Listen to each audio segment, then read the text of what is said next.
Meski sengketa sudah selesai, saya bakal ceritain sedikit awal mula sengketa itu.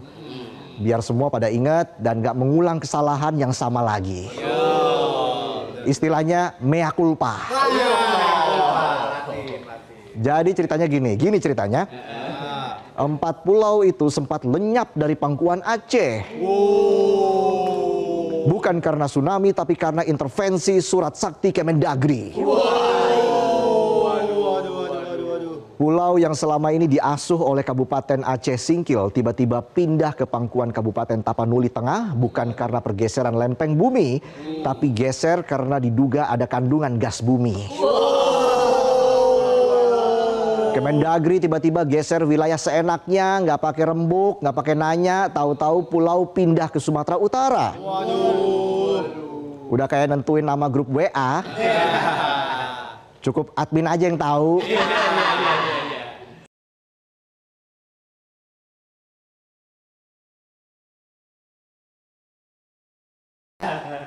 Kemendagri seolah belum move on dengan gaya lama. Pusat maha tahu, daerah cukup tahu. Ibarat bos yang ngerasa so paling ngerti, giliran eksekusi hasilnya ambiar morat marit bikin emosi.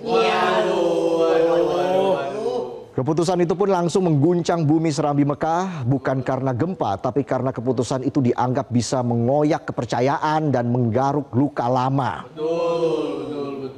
Kayak mantan yang tiba-tiba WA, dikira masih sayang, ternyata nagih utang.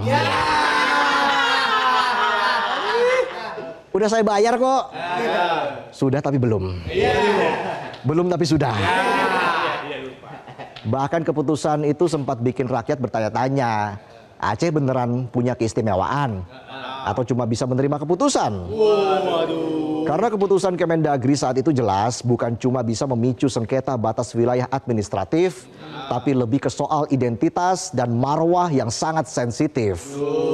Padahal kalau saja saat itu Kemendagri sempat menengok fakta, bukan cuma katanya data, mungkin sengketa itu nggak terjadi. Presiden pun bisa berangkat ke Rusia dengan tenang, nggak pakai repot dulu urusin sengketa. Tapi sayang keputusan Kemendagri menganggap semua bukti fakta itu tidak sah dan lebih percaya pada analisis spasial, bukan realitas sosial. Mungkin saat itu lagi amnesia sejarah. Atau malah pura-pura buta demi kepentingan ekonomi semata. Karena di saat sengketa beredar juga isu lama soal kandungan migas yang lumayan besar dan isu investasi Uni Emirat Arab yang bakal digelar. Giliran cuma rumput laut dan karang didemin aja. Pasrah.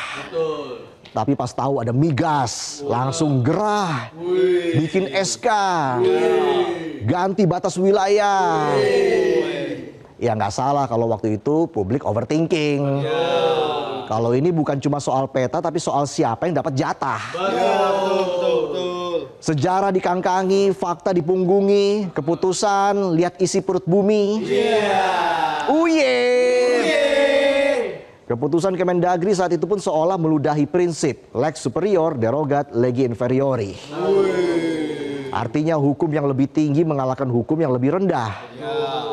Malah diganti lex Kemendagri derogat segalanya. Bisa aja saya. Bahkan mantan Wapres Yusuf Kala juga sempat bilang keputusan Mendagri saat itu cacat formil. Tapi tampaknya cacatnya bukan cuma formil doang, tapi cacat logika, cacat sejarah, cacat semua lengkap. Tinggal ngurus BPJS-nya aja. Harus lengkap kan dokumennya. Ya. Apa yang dirasakan rakyat Aceh terkait keputusan Mendagri saat itu bisa jadi mencabik marwah Aceh. Kali ini bukan pakai senjata tapi pakai surat dan segel berlogo Garuda. Dan untungnya Presiden cepat bertindak sebelum marwah itu terluka dan bisa memecah persatuan bangsa. Catat nih ya, sambel yang kalau dicolek seenaknya bisa bikin ribut satu meja. Apalagi marwah yang dicolek semena-mena bikin gaduh satu negara.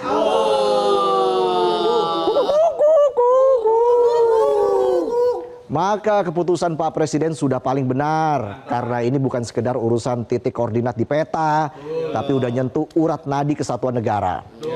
Buat seluruh pemimpin, ingatlah, negara ini dibangun di atas janji-janji, maka tepatilah. Dan kalau kekuasaan nggak mau dengerin, bisa jadi yang tumbuh bukan cuma kekecewaan, tapi juga benih perlawanan. Dan buat semua warga, Indonesia ini bukan cuma disatuin sama bahasa, peta, atau lambang Garuda, tapi juga rasa saling percaya.